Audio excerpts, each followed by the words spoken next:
Attention pour les couleurs. Envoyez.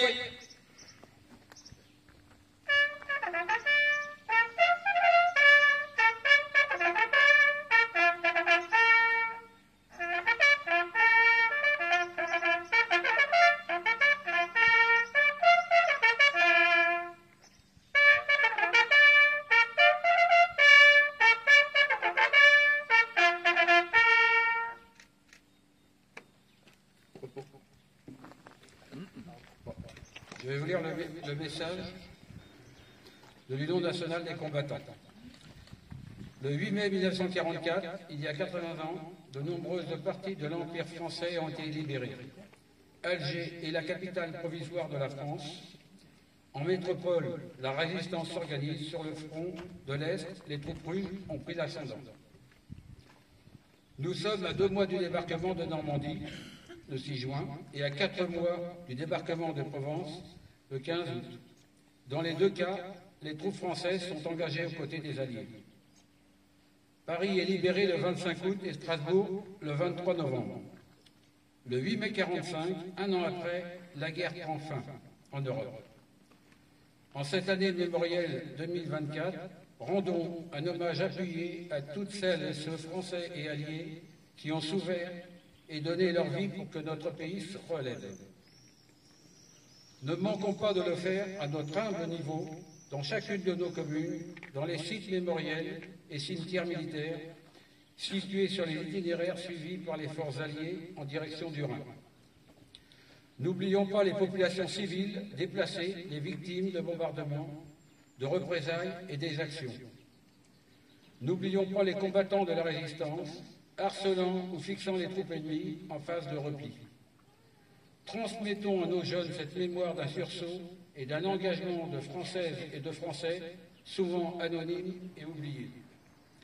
Contribuons à renforcer les forces morales de notre pays, meilleur moyen de défense face à l'adversité, d'où qu'elle vienne. Cultivons d'ores et déjà la résilience, ce ressort qui permet de surmonter les épreuves en toutes circonstances. Honneur aux combattants de 1944. Comme eux, restons unis pour conserver les valeurs pour lesquelles ils ont souffert et ils se sont sacrifiés. Merci. Alors maintenant, nous allons lire le message de l'UFAC par notre jeune Emma, maire junior.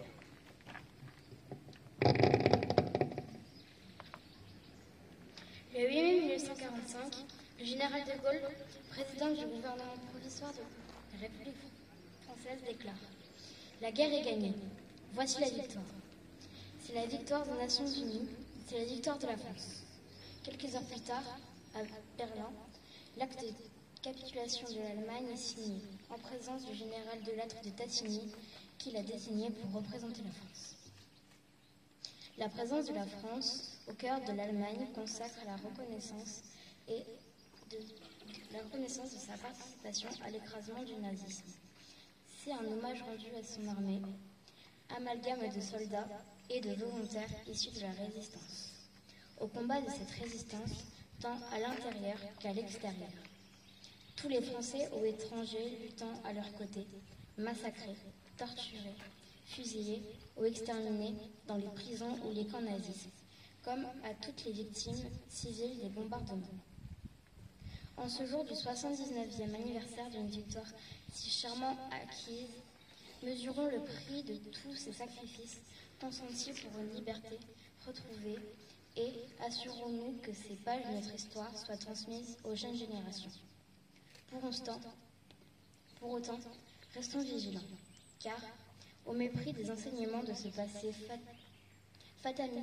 fatalisme religieux, terrorisme, réveil du nationalisme et, désormais, retour de la guerre aux frontières orientales de l'Europe, nous rappelle que la paix et la liberté ne sont jamais définitivement acquises. C'est la raison pour laquelle l'Union française des associations de combattants et de victimes de guerre, UFAC, appelle tous nos concitoyens à poursuivre avec le combat nécessaire à leur pérennité. Vive la République, vive la France. Ouvrez le banc.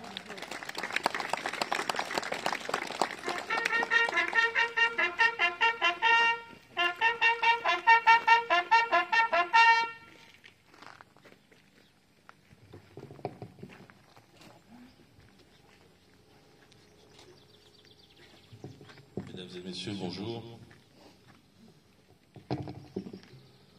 Après mademoiselle la mère et moi, tu as très bien lu, félicitations à toi. Je vais vous lire le message de monsieur Sébastien Lecornu, qui est notre ministre des Armées, et de madame Patricia Miralles, secrétaire d'État auprès du ministre des Armées, chargé des anciens combattants et de la mémoire. Il y a 79 ans, à Berlin, la France surmontait l'étrange défaite de mai 1940 et l'esprit de collaboration. Le 8 mai 1945, l'Allemagne nazie capitulait. Le fracas des armes se taisait en Europe. Ce jour-là, il faisait chaud sur la France, comme dans le cœur des Français, lorsqu'ils ont appris la nouvelle.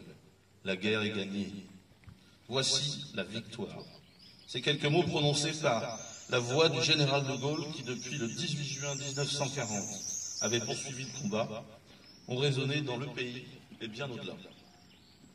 La délivrance est là, et en même temps que les larmes de joie, la douleur fait briller les yeux des Françaises et des Français. Car la victoire, si heureuse soit-elle, n'efface ni la guerre qui a eu lieu, ni ses ravages et ni ses morts.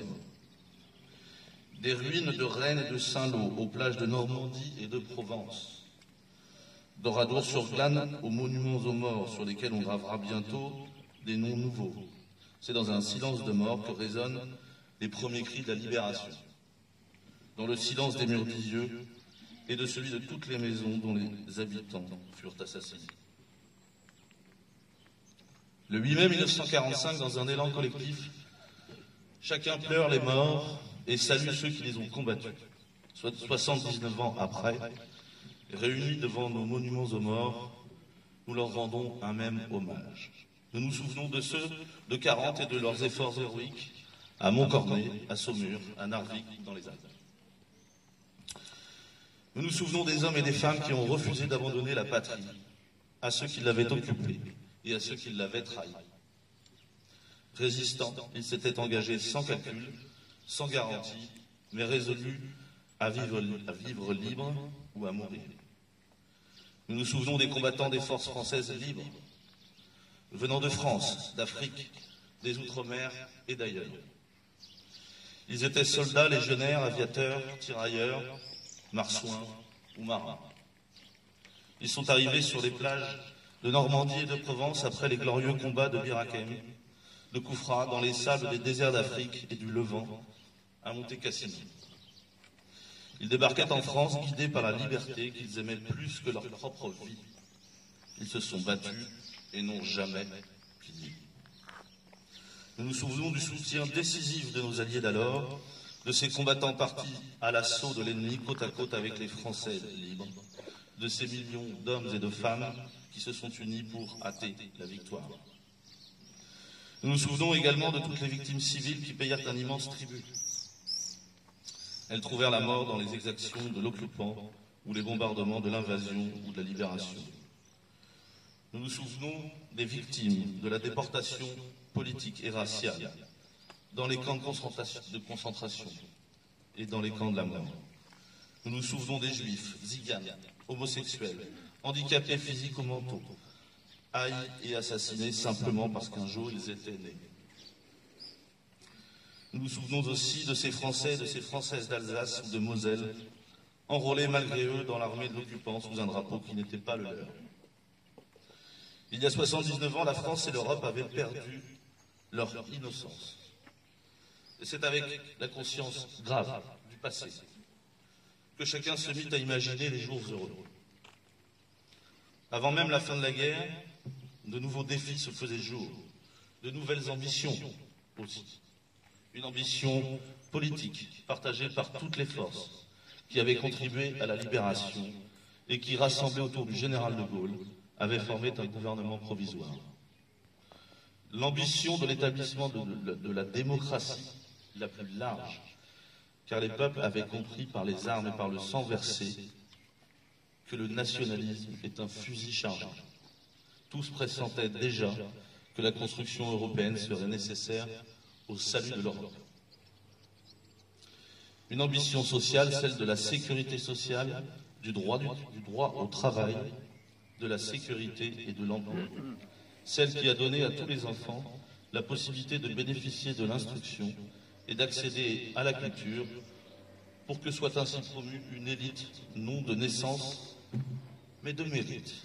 Une ambition économique qui, ne se limitant pas à la reconstruction, a offert à notre pays les moyens de son indépendance et de sa prospérité.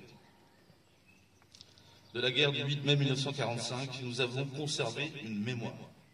Celle-ci s'est nourrie de l'histoire des combats de la France libre et de la résistance comme celle de la déportation et de la collaboration. Cette mémoire est notre héritage autant qu'une leçon. Depuis 79 ans, nous ne l'avons pas oubliée. Pour toujours, elle nous anime. Vive la République et vive la France. Fermez le banc.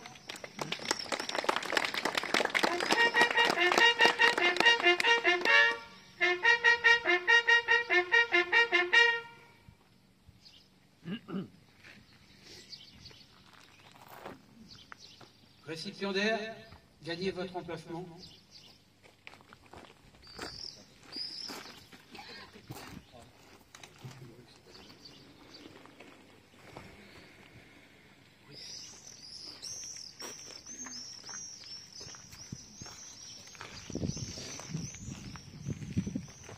Ouvrez le banc.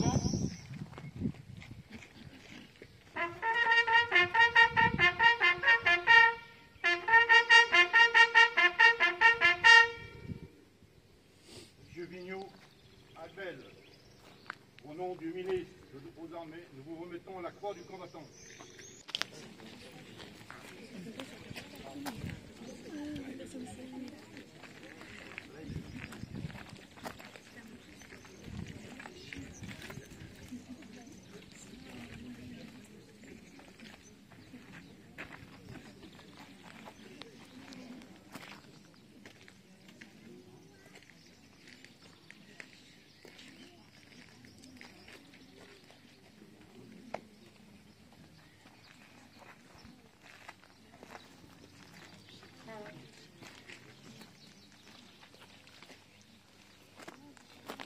Nous allons faire l'appel des morts et les enfants donneront une rose à chaque nom et pied. Alors 1914-1918, Royer Louis, 29 ans. Bonin Léon, 21 ans. Devalois Pierre, 23 ans. Barrault Marcelin, 28 ans. Mort pour la France. Maury Emmanuel, 32 ans. Mort pour la France. Lardon Auguste, 26 ans. Mort Mort pour la France. Rambaud Alfred, 29 ans. Mort pour la Pour la France. France. Hérault Augustin, 29 ans. Mort pour la France. Blanchard Désiré, 27 ans. Mort pour la France. Delaveau Charles, 46 ans. Mort Mort pour la France. Gautreau Alphonse, 23 ans. Mort pour la France. France.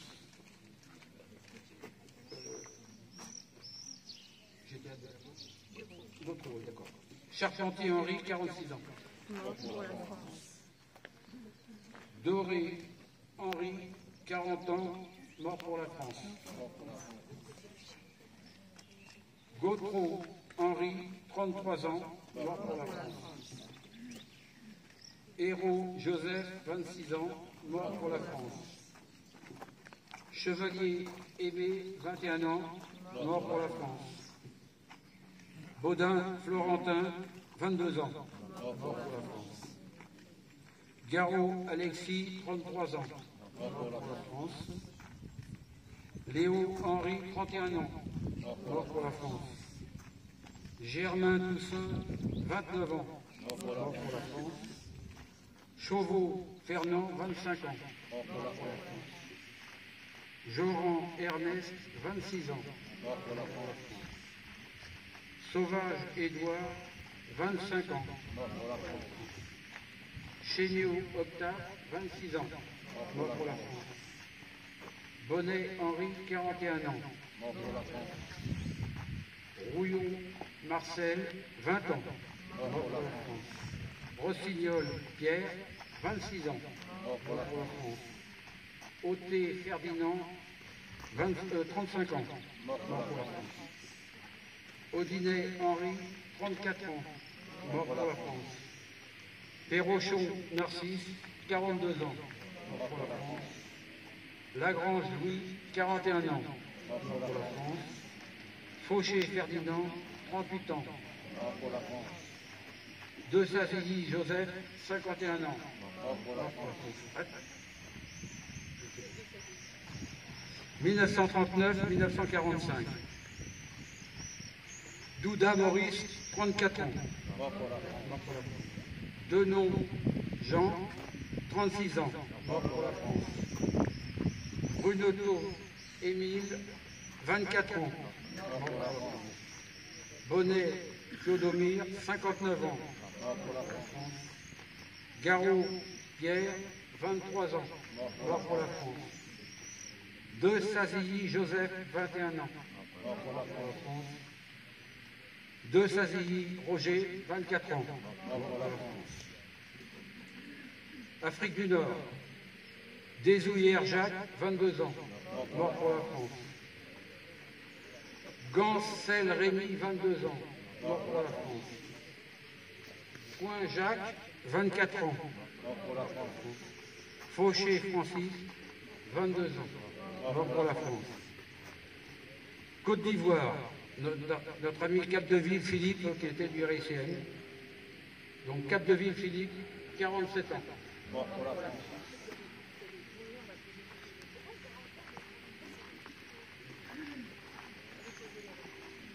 Oui, il a toujours pris un petit peu plus d'euros, on ne sait jamais.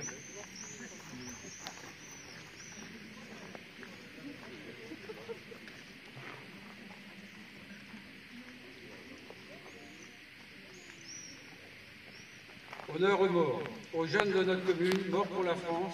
Nous y associerons tous les morts pour la France, les victimes des attentats, et nous aurons une pensée pour tous les militaires tués en opération extérieure, ainsi qu'à leurs familles.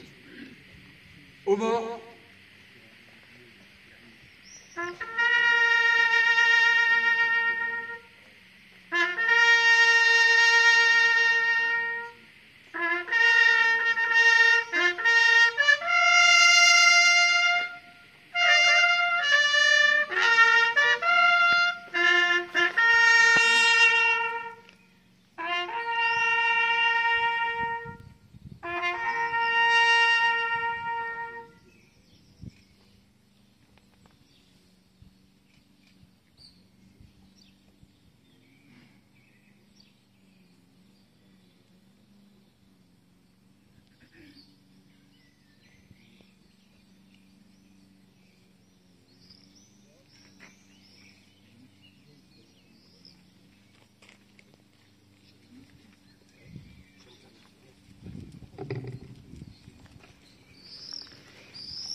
Allons enfants de la patrie, le jour de gloire est arrivé. Contre nous de la tyrannie, l'étendard sanglant élevé, l'étendard sanglant élevé.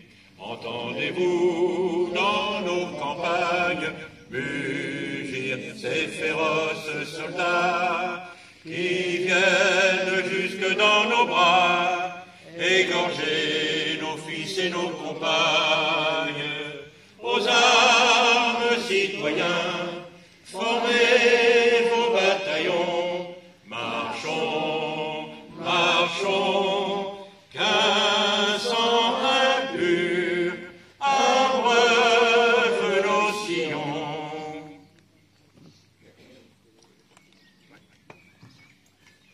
Le chant des partisans. Amis, entends-tu le vol noir des corbeaux sur nos plaines?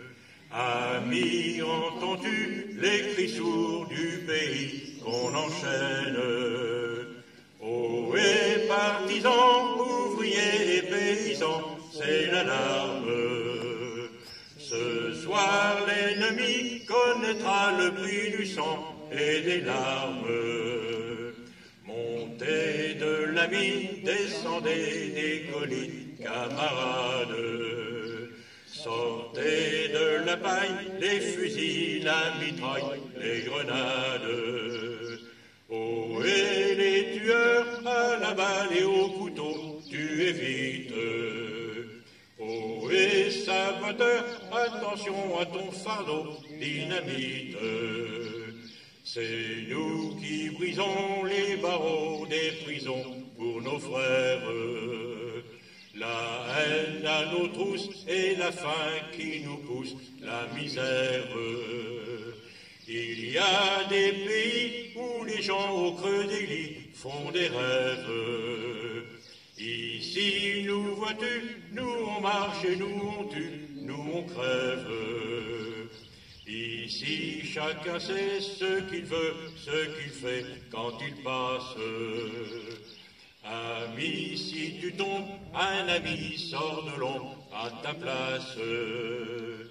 Demain, du sang noir séchera au grand soleil sur les routes.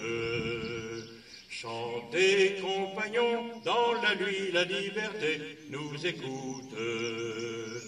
Amis, entends-tu les cris sourds du pays qu'on enchaîne? Amis, entends-tu le vol noir et corbeau sur nos plaines?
Mesdames et messieurs, mon capitaine, les représentants des forces de l'ordre, chers marsouins, les porte-drapeaux, alors quelques nouvelles de notre jeune porte-drapeau. Il est en train de se reposer tranquillement, mais ça va aller. Vous toutes et vous tous, les élus, les anciens combattants, les responsables associatifs, les enseignantes, chers amis, je constate une fois de plus que nous sommes de plus en plus nombreux aux cérémonies patriotiques. Que je suis accompagné par Emma Crozier, qui est Mademoiselle la Mère Junior, pour les 6 mois qui viennent. C'est une présidence tournante. Félicitations à toi, tu as très bien rempli ta fonction. peux être fier de toi, et nous le sommes, et nous t'applaudissons.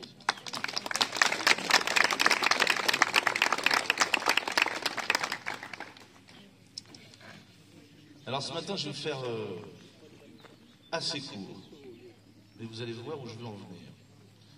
Ma famille n'est pas présente ce matin. Mes parents viennent actuellement voir leur petit bébé à la cérémonie patriotique. Comme je suis très occupé, c'est l'occasion de me voir. Ma femme et mes enfants viennent aussi depuis avant même d'avoir été élus, parce que c'est important à nos yeux, mais ils sont pas là. Ils sont en train de préparer les valises. Je vous parle de moi. Ah ben voilà. Tous les ans. Ah non, là c'est juste une. Ah, si.